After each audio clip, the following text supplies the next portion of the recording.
ఇది అదేనండి, అది సినిమా చూస్తే అర్థమవుతుంది. ఇది యుద్ధం మీద యుద్ధం. ఒకసారి ప్రయత్నించండి, ఒక బుర్రకథలాగా అని. పైగా సినిమా కూడా అలాంటి డైలాగ్స్ రాయడానికి బాగా అవకాశం ఉన్నటువంటి కథ. మూసలాగా మాత్రం ఖచ్చితంగా ఉండదు. మామూలు డైలాగ్ కూడా ఆయన చెప్తే చాలా అందంగా ఉంటుంది. చాలా అందంగా చెప్పగలిగిన స్టార్ ఆయన. వాళ్ళు ఎంత మహారాజు, ఆయన ఎంత మహారాజు అయినా, ఎంత మహారాణి అయినా ఇంట్లోకి వచ్చేసరికి మొగుడు పెళ్ళాలిగా. పోటీ అనేది వీళ్ళు పెట్టుకుంటారు, కానీ నిజానికి అనుకోవటమే, కానీ యాక్చువల్గా నిజానికి చూస్తే పోటీ కాదు కదా. Hi, this is Sai Madhav Burra. Gautamiputra Satakarni రేపు సంక్రాంతికి రిలీజ్ అవుతుంది, 12వ తారీఖు. ప్రతి తెలుగువాడు ఇది నా కథ, ఇది నా చరిత్ర, ఇది నా గతం అని గర్వంగా చెప్పుకునే సినిమా గౌతమి పుత్ర శాతకర్ణి.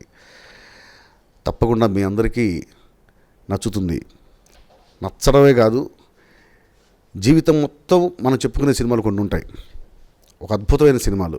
ఆ లిస్టులో గౌతమి పుత్ర శాతకర్ణి కూడా ఉంటుంది 100%. చూడండి, ఆశీర్వదించండి. రెగ్యులర్ కమర్షియల్ సినిమాకి డైలాగ్స్ రాయడం వేరు, అలాగే హిస్టారికల్ మూవీకి డైలాగ్స్ రాయడం వేరు.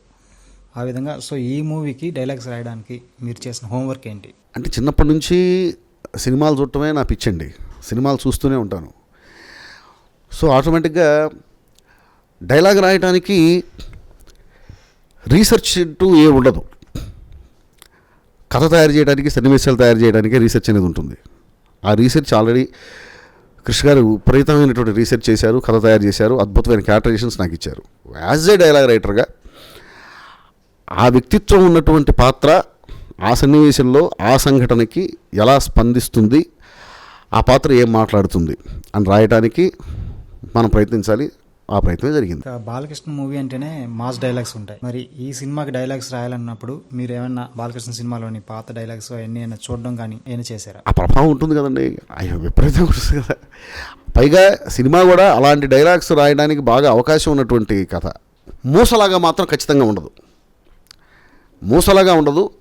ప్రతి డైలాగులో ఆ పవర్ అయితే కంపల్సరీగా ఉండాలి. జనం చేత క్లాప్స్ కొట్టించాలి. ఇదే ఎయిమ్.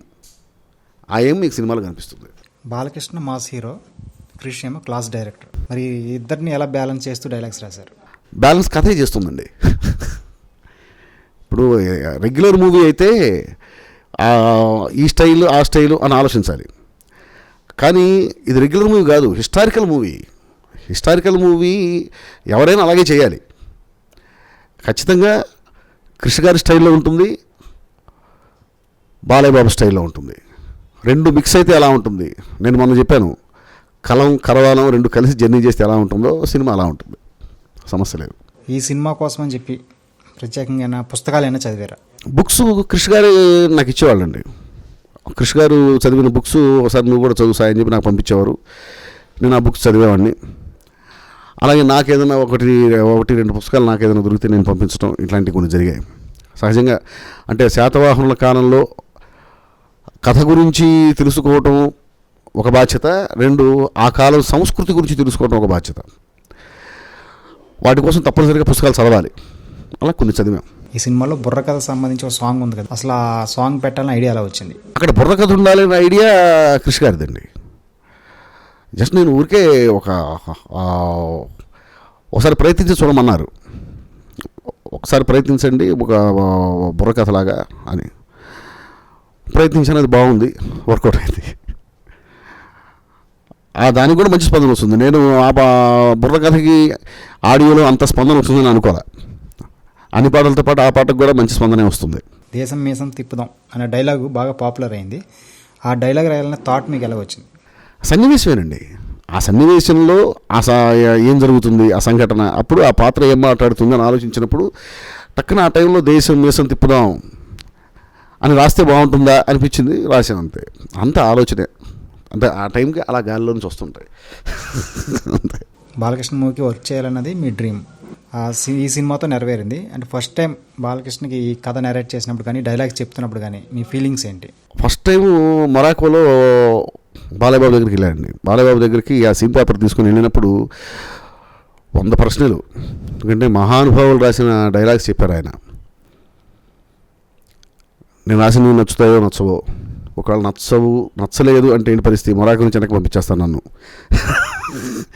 ఏంటి అని రకరకాల డౌట్స్. ఆయన ఒక్కసారి అట్లా చూసి డైలాగ్స్ బాగున్నాయని చెప్పగానే ఒక కళ నెరవేరిపోయింది అనేటువంటి ఫీలింగ్. రిలాక్స్. అంటే ఇప్పుడు డైలాగ్ రైటర్కి బాలకృష్ణ గారికి డైలాగ్ రాసే అవకాశం రావడం అనేది చాలా అదృష్టం అండి. ఎందుకంటే మామూలు డైలాగ్ కూడా ఆయన చెప్తే చాలా అందంగా ఉంటుంది. చాలా అందంగా చెప్పగలిగిన స్టార్ ఆయన. సో అలాంటి స్టార్కి రాసేటప్పుడు ఇంకా బాగా రాయాలి, జనం చప్పట్లు కొట్టాలి,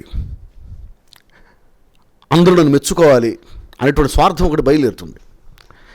ఆ స్వార్థం సాటిస్ఫై అయ్యేటువంటి అవకాశం అన్నమాట అలాంటి వాళ్ళతో వర్క్ చేయటం. దాన్ని సద్వినియోగం చేసుకున్నానని అనుకుంటున్నాను. ఇక కంచె సినిమా కూడా యుద్ధం గురించే, ఈ సినిమా కూడా ఒక యుద్ధం గురించే సినిమా. అంటే దానికి దీనికి ఇంక పోలికలు ఏమున్నాయి, దీని ద్వారా ఏం చెప్తున్నారు? ఇది అదేనండి, అది సినిమా చూస్తే అర్థమవుతుంది. ఇది యుద్ధం మీద యుద్ధం. అసలు అంటే అది ముందు నేను లీక్ చేయకూడదు. ఏదైనా శాంతి కోసమే. ఇప్పుడు కంచెలో చెప్పింది శాంతే, ఇందులో చెప్పింది శాంతే. అది సినిమా చూస్తే కానీ అర్థం కాదు శాంతి కోసం యుద్ధం చేయటం ఏంటనేది. ఈ సినిమాలో బాలకృష్ణ తనయుడు మోక్షజ్ఞ కూడా నటిస్తున్నాడు అని వార్తలు వచ్చినాయి, ప్రచారం కూడా జరిగింది. ఇది నిజమేనా? లేదండి, నటించట్లేదు. మోక్షజ్ఞ గారి ఎంట్రీ చాలా గ్రాండ్గా తర్వాత ఉంటుంది. ఈ సినిమా అయితే లేదు, ఈ సినిమా అయితే కాదు. ఈ సినిమాలో రొమాంటిక్ సీన్స్ కూడా కొన్ని ఉన్నాయి కదా, ఆ సీన్స్, ఆ సంభాషణలు ఎలా ఉంటాయి? ఆ సీన్స్ ఒక చక్కటి ఒక శృంగార కావ్యంలా ఉంటాయండి. అసలు మళ్ళీ చూడాలనిపిస్తాయి ఆ సీన్స్. ఒక మహారాజు, ఒక మహారాణి, వాళ్ళు ఆయన ఎంత మహారాజు అయినా ఎంత మహారాణి అయినా ఇంట్లోకి వచ్చేసరికి మొగుడు పెళ్ళాలిగా. సో ఆ వేరియేషన్ చాలా అందంగా ఉంటుంది. ఒక అందమైనటువంటి దృశ్య కావ్యంలాగా ఉంటుంది. ప్రతి సన్నివేశం అలాగే ఉంటుంది ఈ సినిమాలో. అంటే శాతకర్ణి గురించి చాలామంది తెలియదు అసలు చరిత్రలో ఎందుకు ఇలా జరిగింది. అది ఎందుకు అనేది తెలియదు, కానీ అన్యాయం అయితే జరిగిందండి. గౌతమిపుత్ర శాతకర్ణి అనేటువంటి వ్యక్తి సామాన్యమైన మనిషి కాదు, ఒక శక్తి. ఇప్పుడు మనకి పాఠ్యపుస్తకాల్లో కూడా 2-3 లైన్లు ఉంటాయి. శాతవాహనులు పరిపాలించారు, ఆ శాతవాహనుల్లో చాలా ప్రాముఖ్యమైనటువంటి రాజు గౌతమిపుత్ర శాతకర్ణి, ఈ సంవత్సరం నుంచి ఈ సంవత్సరం దాకా పరిపాలించాడనే ఉంటుంది తప్ప ఆయన గురించి అంతగా ఉండదు. చూస్తే ఆయనకున్న బిరుదులే దాదాపు 100 బిరుదులు ఉన్నాయి. భారతదేశం మొత్తాన్ని పరిపాలించిన రాజు ఆయన. ఏ కింగ్ అయినా కొంతవరకు వచ్చి ఆగిపోయాడేమో, కానీ ఈయన అలా కాదు. భారతదేశం మొత్తాన్ని పరిపాలించి ఒక దేశాన్ని నిర్మించిన వ్యక్తి. ఆయన గురించి నిజంగా మరి ఎందుకు అలా జరిగింది అనేది నేను చెప్పలేను, కానీ నాకున్న అనుభవానికి సరైనటువంటి ప్రాచుర్యంలో అయితే రాలే. అసలు ఇంకోట్లేండి, మామూలుగానే మనకి మన తమిళ్లో వచ్చినన్ని హిస్టారికల్ మూవీసు, ఇంకో భాషలో వచ్చిన హిస్టారికల్ మూవీసు మన తెలుగులో రాలేదు. అది ఎందుకు అలా జరిగిందో తెలియదు. వేళ్ల మీద లెక్క పెట్టుకునే సినిమాలు వచ్చినాయి మనకి. ఒక పల్నాటి యుద్ధం, ఒక బొబ్బిలి యుద్ధం, ఒక తాండ్రబాపారాయుడు, ఒక తెనాలి రామకృష్ణ, ఒక రుద్రమదేవి, అలా చాలా వేళ్ల మీద లెక్క పెట్టుకునే హిస్టారికల్స్ ఉన్నాయి. మనకి ఫోక్లర్స్ ఎక్కువ, పౌరాణికాలు ఎక్కువ. ఒకవేళ హిస్టారికల్ మూవీస్ ఎక్కువగా జరిగినట్టయితే ఎప్పుడు వచ్చేసేదేమో. ఇంకో విషయం ఏంటంటే, గౌతమిపుత్ర శాతకర్ణి ఎన్టీ రామారావు గారు చేద్దాం అనుకున్నారు. ఎన్టీ రామారావు గారు చేద్దాం అనుకుని అది ఎందుకో అది ఆచరణ రూపంలో రాలేదు. అప్పుడు చేసుంటే ఇప్పుడు చేసే అవకాశం వచ్చేది కాదేమో. ఈ చారిత్రాత్మక చిత్రాన్ని చాలా తక్కువ టైంలో క్రిష్ తీశాడు. అసలు మీ క్రిష్ సినిమాలంటే ఆల్మోస్ట్ అన్ని సినిమాలకి మీరు డైలాగ్స్ రాశారు. అసలు క్రిష్తో మీ ప్రయాణం ఎలా ప్రారంభమైంది? సెట్లోకి వెళ్ళకముందే ఆయన సినిమా చూసేస్తారండి. సెట్కి వెళ్ళకముందే ఆయన సినిమా చూసేస్తారు. సినిమా మొత్తం ఆయన బ్రెయిన్లో ఉంటుంది. ఆయన బ్రెయిన్లో, ఆయన మనసులో ఆయన చూసుకున్న సినిమాని మనకు చూపిస్తారు తర్వాత. సో వర్క్ అంతా అయిపోతుంది. ఒక మహానుభావుడు అన్నారు, సినిమా ఏంటండి ఎంతవరకు వచ్చింది మీ సినిమా అంటే, ఆల్రెడీ సినిమా అంతా అయిపోయిందండి, ఇక చిత్రీకరణ ఒకటే బ్యాలెన్స్ ఉందని. సో పేపర్ మీదే హార్డ్ వర్క్ అంతా జరిగిపోతుంది, హోంవర్క్ అంతా జరిగిపోతుంది 100%. సో అక్కడికి వెళ్ళిన తర్వాత పేపర్ మీద ఉన్నదాన్ని అనుకున్నదాన్ని చేయటమే. అక్కడ జాగ్రఫీ ప్రకారం కొన్ని చిన్న చిన్న మార్పులు జరుగుతూ ఉంటాయి ఆటోమేటిక్గా. అది జరుగుతున్నా అక్కడక్కడే చాలా ఫాస్ట్గా అయిపోతుంది. ఆయన నిద్రపోనివ్వరు, సమస్య లేదు, ఒక క్లారిటీతో వెళ్తారు. అందుకే ఆ సినిమాలు ఇప్పుడు మీరు కంచె చూసుకుంటే సెకండ్ వరల్డ్ వార్ బ్యాక్డ్రాప్లో 57 రోజులు తీశారు ఆ సినిమాని. చాలామంది ఉన్నారంటే 57 రోజుల్లో సినిమా ఎట్లా కంప్లీట్ అయిపోతుంది, చూడకముందు అనుకుంటారు కాంప్రమైజ్ అయిపోయి ఉంటారు అని. చూసిన తర్వాత 57 రోజుల్లో ఆ సినిమా అయిందంటే నమ్ముతారా? ఎక్కడా కాంప్రమైజ్ అవ్వరు, ఆయన ఫాస్ట్గా చేస్తారు అంతే. ఆడియో ఫంక్షన్లో క్రిష్ కబడ్దార్ అని వ్యాఖ్యలు చేయడం అది వివాదాస్పదమైన సంగతి తెలిసిందే. ఆ వ్యాఖ్యల గురించి మీరేమంటారు? అవి ఏమి లేదండి, అది కృష్ణ గారు తర్వాత చెప్పారు కదా దాని గురించి. అది బహుపరాగ్ కనబోయే ఆయన కబడ్దార్ అన్నారు. ఆ బహుపరాగ్ కూడా ఏంటంటే తెలుగు జాతికి అన్యాయం జరుగుతుంది, చరిత్రలో మన తెలుగు జాతికి అద్భుతమైనటువంటి నేపథ్యం ఉంది, అద్భుతమైన చరిత్ర ఉంది మనకి. కానీ మనకి చరిత్రలో అంత స్థానం అయితే కలిగించాల, అంత స్థానం లేదు. సో మాకు చరిత్ర ఉంది, మాకు అద్భుతమైన చరిత్ర ఉంది, ఆ చరిత్ర రేపు సంక్రాంతికి మీరు చూస్తారు బహుపరాగ్ అన్నట్టుగా అన్నారు తప్ప వేరే ఏమీ లేదు. అసలు అన్నరండి కృష్ణ గారు, అసలు పొరపాటును కూడా అలాంటి వర్డ్స్ రావు. పైగా ఆయనకి అందరూ ఫ్రెండ్సే, కృష్ణ గారికి ఎలా అంటారు, అసలు పొరపాటు కూడా జరగదు.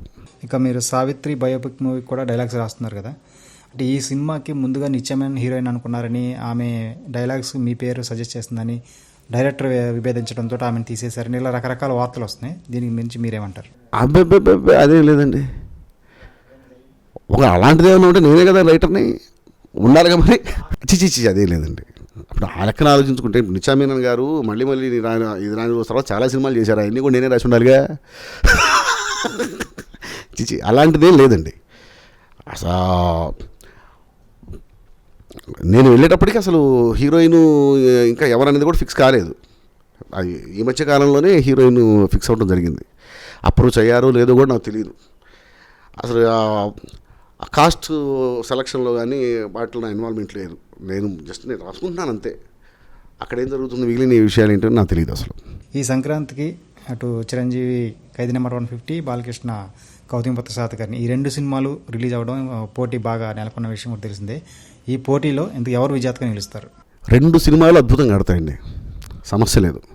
2 సూపర్ డూపర్ హిట్స్ అవుతాయి, ఏ ఒక్కటి కూడా తక్కువ కాదు. మామూలుగా ఆలోచించుకున్నా కూడా ఏమండి, ఇప్పుడు ఆ సినిమా చూసిన ప్రతి ఒక్కరూ ఈ సినిమాకి వస్తారు, ఈ సినిమా చూసిన ప్రతి ఒక్కరూ ఆ సినిమా చూస్తారుగా. 2 సినిమాలు కంపల్సరీగా చూడాల్సిందే. సంక్రాంతికి వచ్చే సినిమాలన్నీ బాగుంటాయి. చూసిన తర్వాత 2 సినిమాల్లోనూ జనం సాటిస్ఫై అవుతారు. ఆ సినిమా ఎలా ఉండాలో అలా ఉంటుంది, ఈ సినిమా ఎలా ఉండాలో అలా ఉంటుంది. ఇప్పుడు పోటీ అనేది వీళ్ళు పెట్టుకుంటారు కానీ నిజానికి అనుకోవటమే కానీ యాక్చువల్గా నిజానికి చూస్తే పోటీ కాదు కదండి. ఒకే కథతో 2 సినిమాలు వస్తే దాన్ని పోటీ అంటారు. ఇప్పుడు ఒకే కథతో 2 సినిమాలు వచ్చినాయి. ఒకనొక టైంలో లక్ష్మమ్మ కథ అని 2 సినిమాలు వచ్చినాయి, అది పోటీ. అలాగే ఆ తర్వాత ద్రౌపది మాన సంరక్షణ, ద్రౌపది వస్త్రాభరణం అనే 2 సినిమాలు ఒకే రోజు రిలీజ్ అయ్యాయి, అది పోటీ. ఒకే కథతో 2 సినిమాలు వస్తే దాన్ని పోటీ అనాలి. ఇప్పుడు ఆ కథ వేరు, ఈ కథ వేరు. అది హిస్టారికల్, ఇది సోషల్. ఇది జరుగుతున్న చరిత్ర, అది జరిగిన చరిత్ర. గౌతమిపుత్ర శాతకర్ణి జరిగిన చరిత్ర, ఇది జరుగుతున్న చరిత్ర. సో 2 జనానికి కావాలి, 2 జనం చూడాల్సిన సినిమాలే. ఆ కథ వేరు, ఈ కథ వేరు కాబట్టి అది ఆ పోటీ అనుకోకూడదు. అది అభిమానులు అనుకుంటారు అంతే. 2 సినిమాలు పెద్ద హిట్స్ అవుతాయి అంతే.